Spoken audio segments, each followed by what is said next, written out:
پچھلی دفعہ جو ہم نے کنکلوژن کی تھی سیدنا لوط علی نبینا وعلیہ الصلاۃ والسلام کی قوم سے متعلق، اس میں ایک پوائنٹ مجھ سے سکپ ہو گیا، اور وہ پوائنٹ صرف ان لوگوں کی نظر سے گزرتا ہے جو دقت نظر سے قرآن حکیم کو پڑھتے ہیں. چونکہ میری خواہش ہے کہ میں قرآن حکیم کے حوالے سے کوئی بھی کنفیوژن جو پبلک میں مشہور ہے خصوصاً انٹلیکچوئلس کے اندر، اور اس کا جواب عموماً عام بندوں کو پڑھ کے نہیں ملتا، میں اسے ایڈریس کر دوں. ان میں سے ایک کنفیوژن یہ ہے کہ لوط علیہ السلام کی قوم پہ جو عذاب کا واقعہ آیا ہے وہ تفصیل کے ساتھ سورہ ہود میں ہم پڑھ چکے ہیں. سورۃ الاعراف میں بھی تھوڑا سا ذکر تھا، سورہ ہود میں بڑی تفصیل کے ساتھ آیا تھا. اسی پہ میری وہ ویڈیو بھی ریکارڈ ہے کلپ کی فارم میں، مرد کی مرد سے شادی، ہومو سیکچولیٹی، اس طرح کے الفاظ آپ لکھیں تو وہ کھل جائے گی. اس میں اس حوالے سے قوم لوط والا جو عمل کرے اس کی شرعی سزا کیا ہے قرآن و سنت کی روشنی میں نے تفصیل کے ساتھ اس کے اوپر ڈسکشن کی تھی. سورۃ الحجر میں بھی چونکہ وہ واقعہ تفصیل کے ساتھ آیا، میں نے اتنی تفصیل سے اس پہ گفتگو نہیں کی، احادیث کو سکپ کر دیا تھا. لیکن یہ سارا جو واقعہ ہے یہ سکیٹرڈ فارم میں قرآن میں موجود ہے.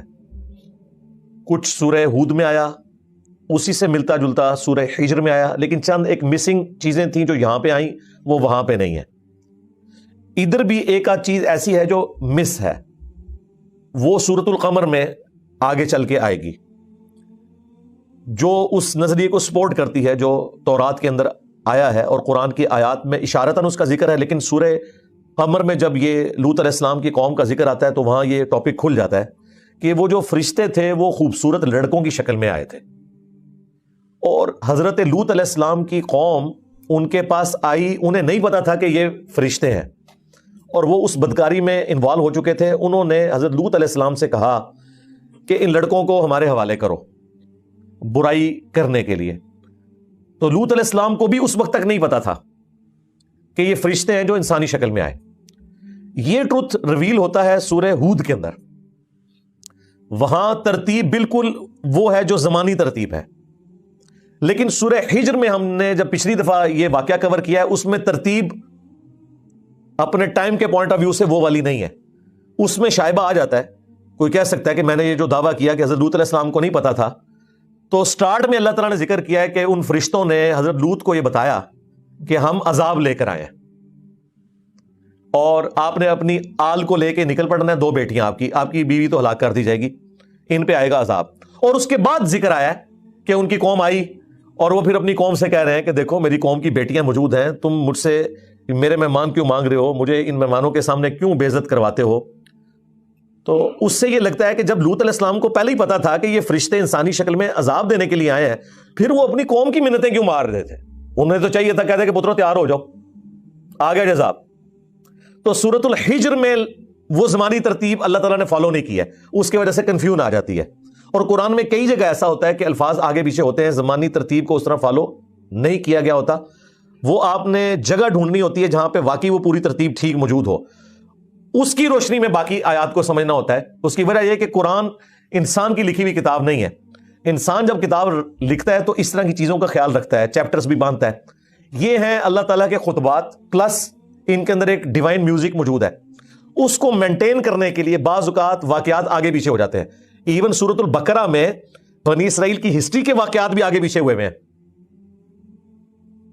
اب جو گائے کو ذبح کرنے کا واقعہ وہ پہلے بیان ہوا ہے، اور یہ جو واقعہ ہے کہ اس گائے کا وہ حصہ جو ہے تم اس مردے کو ٹچ کرو تو وہ مردہ وقتی طور پر زندہ ہو کے بتا دے گا کہ میرا قاتل کون ہے.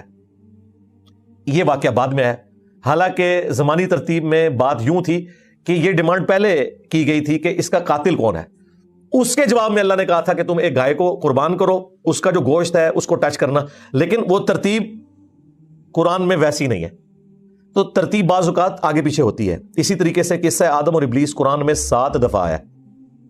بلیو پرنٹ تو ایک جیسا ہے لیکن الفاظ ڈیفرنٹ ہے. جو الفاظ سورہ الاعراف میں آئے ہیں وہ سورہ صاد میں مسنگ ہے. جو سورۃ الحجر میں آئے ہیں وہ نہ سورۃ الاعراف میں آئے ہیں جو کہ تفصیلی ہے، نہ سورہ صاد کے اندر. اس طرح سورۃ الکہف میں بڑا مختصر ذکر آیا، لیکن وہاں ایک اتنا بڑا ٹروتھ آیا جو 6 جگہ نہیں آیا کہ ابلیس جو ہے وہ جنوں میں سے تھا اس لیے اس نے نافرمانی کی. باقی 6 جگہ آپ کو پڑھ کے لگتا ہے کہ ابلیس بھی فرشتہ تھا, پھر بندہ کنفیوژن میں آ جاتا ہے کہ فرشتے تو اللہ کی نافرمانی نہیں کرتے, اس نے کیوں کی؟ اور سٹارٹ بھی یوں ہی ہے کہ اللہ نے فرشتوں سے کہا وَإِذْ قَالَ رَبُّكَ لِلْمَلَائِكَةِ اسْجُدُوا لِآدَمَ, تو یقیناً پھر فرشتوں کا ہی حکم تھا, تو ابلیس کو تو حکم ہی نہیں تھا, وہ کیسے بیچ میں داخل ہو گیا؟ تو پھر میں نے سورۃ الحجر میں یہ جب واقعہ ہے میں نے پوری اس کی کنفیوژن دور کی کہ ٹوٹیلٹی میں رزلٹ نکالا جاتا ہے. یہ ساری باتیں میں اس لیے کر رہا ہوں, وہ لوگ جو احادیث کے اوپر اعتراض کرتے ہیں انہوں نے احادیث کو ماننا کوئی نہیں ہوتا, خواہ وہ منکرین احادیث ہوں یا حنفی ہوں. وہ بظاہر اس قسم کے الفاظ کا جو فرق مختلف احادیث میں آتا ہے نا, اس کی پلی لے کے کہتے ہیں جی حدیثیں جو ہیں قابل اعتبار ہی نہیں, اضطراب ہے. یہ اکثر آپ سنیں گے جی رفع الیدین کی حدیثوں میں تو اضطراب ہے جی, حالانکہ وَأَنْتُمْ تَعْلَمُونَ, انہیں پتا ہوتا ہے کہ بھائی جب قرآن میں اس طرح کا اضطراب انورٹڈ کامہ میں موجود ہے تو ہمارے بقول بھائی گفتگو تو اللہ تعالیٰ کی اور ابلیس کی ایک ہی دفعہ ہوئی ہے نا, وہ 7 دفعہ کیا 700 دفعہ بھی آتی نا, الفاظ میں فرق نہیں ہونا چاہیے تھا. بھائی اللہ نے ایک بات کی, شیطان نے اس کے جواب میں ایک بات کی, پھر اللہ نے ایک بات کی, شیطان نے اس کے جواب میں ایک بات کی, لیکن آپ کو ہر جگہ الفاظ کا چناؤ مختلف نظر آئے گا.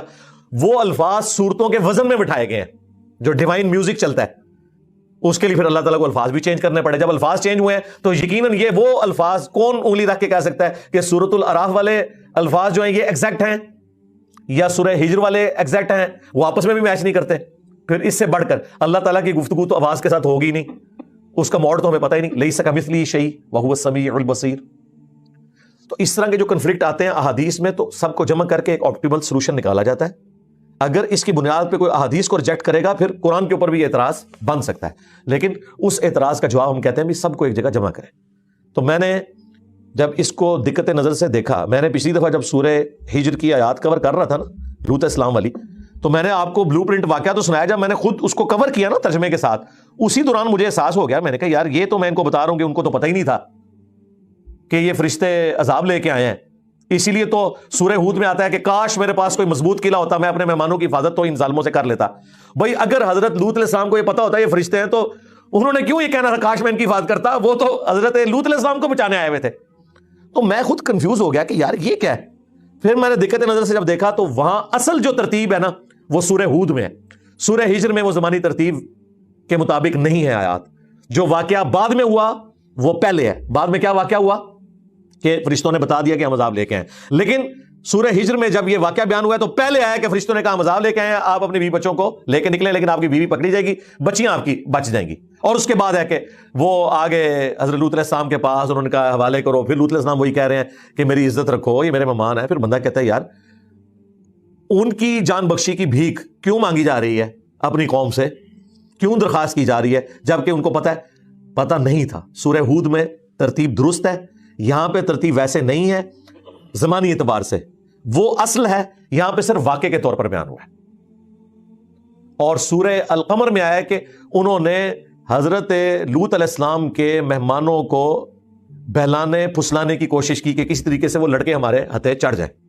وہ وہاں پہ موجود ہے. یہ ساری جگہوں کو آپ جمع کریں گے پھر آپ کے سامنے ایک پوری پکچر آ جائے گی کہ اچھا یہ مسنگ لنک تھے, یوں ہے. قرآن کا مقصد عام سٹائل میں گفتگو کرنا نہیں ہے, چونکہ قرآن کی جو آیات ہیں اور جو صورتیں ہیں یہ اللہ تعالیٰ کے خطبات ہیں, اور خطبات میں بات کرتے ہوئے آگے پیچھے بات ہو جاتی ہے, اس میں زمانی ترتیب کا خیال رکھنا ضروری نہیں ہے. اگر ہر دفعہ زمانی ترتیب کا خیال رکھا جائے تو پھر تو جو انبیاء کے اپنے زمانے ہیں ان کا بھی پھر ہم اعتبار کریں گے. پھر کسی صورت میں حضرت ابراہیم علیہ السلام کا ذکر اگر پہلے آیا ہے اور نوح علیہ السلام کا بعد میں آیا ہے تو ٹیکنیکلی تو نوح علیہ السلام کا ذکر پہلے ہونا چاہیے, ابراہیم علیہ السلام کا بعد میں ہونا چاہیے. لیکن چونکہ صورتیں اللہ کے خطبات ہیں, خطبے میں تقریر میں یہ چیز ضروری نہیں ہوتی کہ آپ ترتیب کو قائم رکھیں. تقریر میں یہ چیز ضروری ہوتی ہے کہ آپ کا ٹاپک کیا ہے, اس کو آپ نے ایڈریس کرنا ہے. باتیں آگے پیچھے ہو سکتی ہیں, مثالیں آگے پیچھے ہو سکتی ہیں, کچھ مسنگ لنک بھی ہو سکتے ہیں جو دوسری جگہوں پہ بیان ہوئے ہوں. ان ساری چیزوں کو جمع کر کے پکچر سامنے آتی ہے. احادیث میں بھی یہی ہوتا ہے کہ صحابہ کرام اگر 10 ہیں, انہوں نے نبی علیہ السلام سے کوئی بات سنی, ایک بندے نے 20% یاد رکھا, ایک نے 80% یاد رکھا, ایک نے 90% یاد رکھا. اور بعض اوقات ایسا ہوتا ہے کہ 90% جس نے یاد رکھا ہوا ہے نا وہ 10% ایسا بھولا ہوتا ہے جو 20% والے نے بیان کر دیا ہوتا ہے. وہ اللہ کہتا ہے یار دیکھو یہ ایک مین جملہ تھا اتنی لمبی حدیث میں, وہ صحابی یہ بات بھول گیا, دوسرے نے چھوٹی سی حدیث بیان کیا اور اس نے وہ پوائنٹ بتا دیا اس میں. اللہ تعالیٰ نے حفاظت کرنی ہے نا. تو اس طریقے سے جو قرآن پاک کی آیات ہیں ان کو جمع کر کے ایک آپٹیمل سولوشن نکالا جاتا ہے، احادیث کو بھی ایک جگہ جمع کر کے ایک آپٹیمل سولوشن نکالا جاتا ہے. اگر یہ قرآن کا عیب نہیں ہے تو وہ احادیث کا عیب نہیں ہے. یہ ذہن میں رکھیے گا، یہ پاسبل نہیں ہوتا. یہ ویڈیوز ہم کیوں بناتے ہیں؟ آپ مجھ سے انہی آیات کا درس 10 دفعہ دلوائیں گے، میں 10 دفعہ الفاظ کا چناؤ ڈیفرنٹ کروں گا، مفہوم میں ایک ہی بیان کر رہا ہوں گا. ایک نیچرل چیز ہے. اس طرح صحابہ کرام انسان تھے، انہوں نے چیزیں سنی، اس کے مطابق ان کو آگے بیان کیا. بعض اوقات بتانے میں ان سے چیزیں اوور لک ہوئیں، بلکہ یہاں تک بھی ہوا ہے، بخاری مسلم میں آتا ہے کہ انس بن مالک جب بوڑھے ہو گئے تو جو انہوں نے خود اپنی حدیثیں بیان کی ہوئی تھی نا، ان میں سے کئی چیزیں خود بھول چکے تھے. کچھ تابعین جب ان کو ملنے کے لیے گئے اور واپسی پہ آ کے حسن بصری کو انہوں نے بتایا کہ ہم نے انس بن مالک سے حدیث شفاعت سنی ہے، تو انہوں نے یوں بیان کی. تو انہوں نے پوچھا بس اتنی بیان کی؟ انہوں نے کہا اتنی بیان کی. انہوں نے کہا کہ جب وہ جوان تھے نا تو انہوں نے مجھ سے یہ حدیث بیان کی ہوئی ہے، اس میں تو یہ الفاظ بھی ہیں اور اس کے بعد بھی ہے. پتہ نہیں وہ بھول گئے ہیں یا جان بوجھ کے انہوں نے وہ حصہ اسکپ کر دیا جو آخر والا حصہ تھا. اب یہ کون کہہ رہا ہے؟ حسن بصری. حسن بصری یہ ان تابعین میں سے ہیں جن سے صحابہ نے حدیثیں روایت کی ہوئی ہیں. خود تابعی ہیں، صحابہ نے ان سے حدیثیں روایت کی ہیں، کیونکہ انہوں نے کسی سینئر صحابی سے کوئی حدیث سنی ہے اور کوئی جونیئر صحابی تھا جس کے علم میں وہ حدیث نہیں تھی، تو وہ حسن بصری سے بیان کرتا ہے کہ میں نے حسن بصری سے سنا اور انہوں نے بتایا کہ مجھے حضرت انس بن مالک نے بتایا یا مجھے حضرت ابو ہریرہ نے بتایا. یہ بہت بڑی آنر کی بات ہے. تو صحابہ بھی صحابہ سے روایت کر دیتے ہیں. جس طرح مولا علی سے کئی حدیثیں ابو طفیل عامر بن واصلہ نے بیان کی ہیں، جو آخری صحابی فوت ہوئے 110 ہجری کے اندر، شیعان علی میں سے تھے، جنگ جمل صفین نہروان میں حضرت علی کے ساتھ رہے. لیکن انہوں نے جب اسلام قبول کیا تھا اس وقت ان کی عمر 7-8 سال تھی. بس نبی اسلام کو انہوں نے مختصر وقت کے لیے ہی دیکھا، تو ظاہر انہوں نے حضور کی صحبت تو نہیں کی تھی، تو یہ پھر سینئر صحابہ سے حدیثیں سن سن کے آگے بیان کرتے تھے. تو اس طرح معاملہ ہو جاتا ہے. تو یہ قرآن پاک میں بھی جو اس طرح کے واقعات ہیں انہیں تختہ مشق بالکل نہیں بنانا چاہیے، اور قرآن کے اسٹوڈنٹ کو یہ بات پتہ ہونی چاہیے کہ اس طرح کے جو پرابلمز آتے ہیں بظاہر جو ٹیکنیکل پرابلمز ہیں، لٹریچر کی بک کے اندر ایسا ہو سکتا ہے. قرآن کا جو سٹائل ہے وہ ایسا ہے کہ اس میں الفاظ کے چناؤ کا بھی پھر مختلف جگہوں پر واقعات مختلف انداز میں بیان ہوئے ہوتے ہیں. اور بعض اوقات لوگ اسی طرح کی کنفیوز کو اٹھاتے ہیں اور پھر کہتے ہیں جی قرآن تو سورہ النساء کی آیت نمبر 82 میں کہہ رہا ہے کہ اگر قرآن اللہ کے سوا کسی اور ہستی کی طرف سے ہوتا تو تم اس میں اختلاف کثیر پاتے. تو اختلاف کثیر تو ہے، اور وہ اختلاف کثیر ان کی نظر میں ہوتا ہے بھائی کسی اہل علم سے پوچھو، وہ ایک ایک چیز کو ریزالو کریں گے کہ یہ بات یوں نہیں تھی، یوں ہوئی، تم نے یہ چیز چھوڑ دیا اس کی وجہ سے یوں ہوا. کیونکہ لٹریچر کی کتاب ہے، لٹریچر کی کتاب ظاہر ہے میتھمیٹکس کی طرح نہیں ہوگی. دنیا میں میتھمیٹکس ایک ایسی چیز ہے جو پرفیکشن کے ساتھ ہے، جو پرفیکشن آپ چاہتے ہیں کہ 2 کی جگہ ہمیشہ 2 ہی آئے گا، 3 نہیں لے سکتا. لیکن لٹریچر میں ایسا نہیں ہوتا. لٹریچر میں جب آپ ایک واقعہ بیان کرتے ہیں اس کو 10 مختلف انداز میں جب بیان کیا جاتا ہے ایک ہی واقعے کو، تو الفاظ بدل جاتے ہیں. 2 کی جگہ 3 بھی آ سکتا ہے، 3 کی جگہ 4 بھی آ سکتا ہے. یہ سمجھانے کے لیے بات کر رہا ہوں.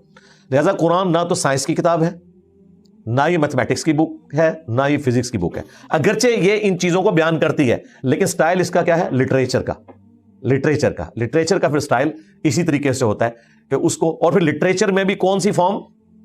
خطبے کی فارم، تقریر کا سٹائل، سٹارٹ جاندار، بیچ میں مثالیں اور ٹاپک اس طریقے سے. یہ نہیں ہے کہ سورہ بقرہ کا نام اگر بقرہ گائے ہے تو اس میں صرف گائے کا ذکر ہے، نہیں، تھوڑا سا ایک واقعہ ہے، باقی اتنی بڑی سورہ بقرہ ہے وہ صرف اس کے ٹائٹل کے طور پہ. سورۃ العنکبوت مکڑی، یہ نہیں ہے کہ اس میں کوئی مکڑی کے فضائل بیان ہوئے ہیں، کفار کے ایمان کو مکڑی سے تشبیہ دی گئی ہے، ورنہ پورے کا پورا ٹاپک اس کا توحید ہے. اہل ایمان کو جو تکلیفیں اٹھانی پڑتی ہیں اللہ کی راہ میں اس کا ذکر موجود ہے، لیکن اس کو ایک ڈومیننٹ نام دے دیا.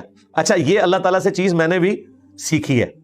آپ دیکھیں ہماری ویڈیوز میں جب ہم اپنی پوڈ کاسٹ اپلوڈ کرتے ہیں تو پوڈ کاسٹ کا تو ہر دفعہ ٹائٹل پوڈ کاسٹ ہونا چاہیے. آپ دیکھیں ہماری ہر پوڈ کاسٹ کا ٹائٹل ڈیفرنٹ ہوتا ہے، اور اس میں جو سب سے ڈومیننٹ چیز میں نے ڈسکس کی ہوتی ہے نا وہ ہم نے اردو میں اوپر لکھی ہوتی ہے. حالانکہ وہ اس 1.5 گھنٹے میں صرف 15 منٹ یا 10 منٹ ڈسکس ہوئی ہوتی ہے، باقی سوا گھنٹہ کچھ اور ڈسکس ہوا ہوتا ہے، لیکن ٹائٹل میں وہ چیز ہوتی ہے. یہ قرآن سے میں نے لرن کیا کہ جو ڈومیننٹ چیز ہے نا اس کو آپ اس کے ٹاپک پہ ڈالتے ہیں. سورہ بقرہ میں جو بقرہ کا جو واقعہ تھا وہ ڈومیننٹ تھا کہ انبیاء کرام کے ساتھ بال کی کھال اتارنے والا معاملہ کرنا، اس کا کیا نقصان ہوتا ہے کہ قومیں پھر برباد ہوتی ہیں، ان سے ہدایت اٹھ جاتی ہے.